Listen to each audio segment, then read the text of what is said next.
Hello everyone, இன்றைக்கி நம்ம ஒரு ஹெல்த்தியான டேஸ்டான ஓட்ஸ் ஆம்லெட் எப்படி செய்கிறதுன்னு பார்க்கலாம்.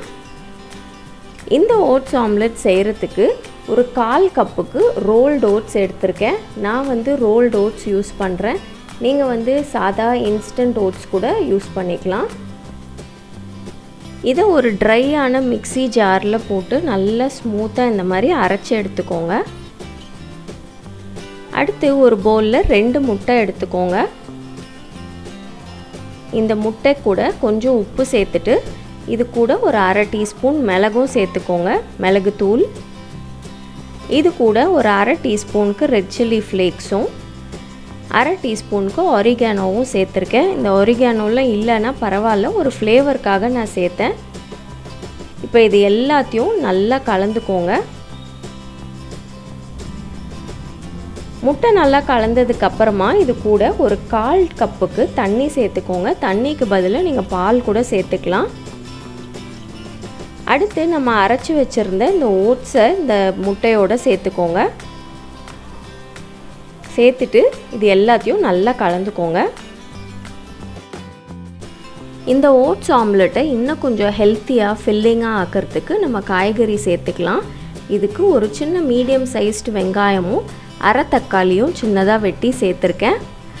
அடுத்து இது கூட ஏதாவது ஒரு காய், உங்களுக்கு எந்த காய் வேணுமோ நீங்கள் சேர்த்துக்கலாம். நான் ஒரு 1/4 கப்புக்கு கேப்சிகம் சேர்த்துருக்கேன்.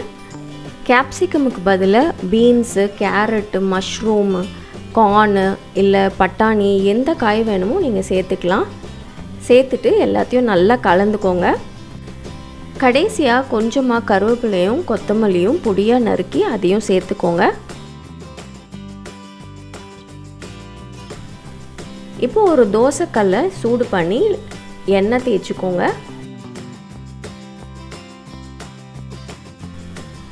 தோசைக்கல் சூடானதுக்கப்புறமா நம்ம செஞ்சு வச்சுருக்க மிக்சரில் 2 ஆம்லெட் செய்யலாம். ஃபஸ்ட்டு கொஞ்சமாக போட்டு நல்லா ஸ்ப்ரெட் பண்ணிக்கோங்க. தோசைக்கல்லில் மெதுவான சூடில் இதை மூடி வச்சு வேக வைக்க போகிறோம்.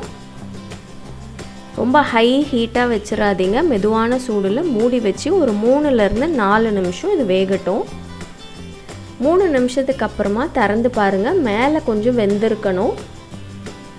ஓரளவுக்கு மேலே வெந்துருந்துச்சுன்னா இதை திருப்பி போடணும். திருப்பி போட்டு 1 நிமிஷம் வேக வச்சா போதும்.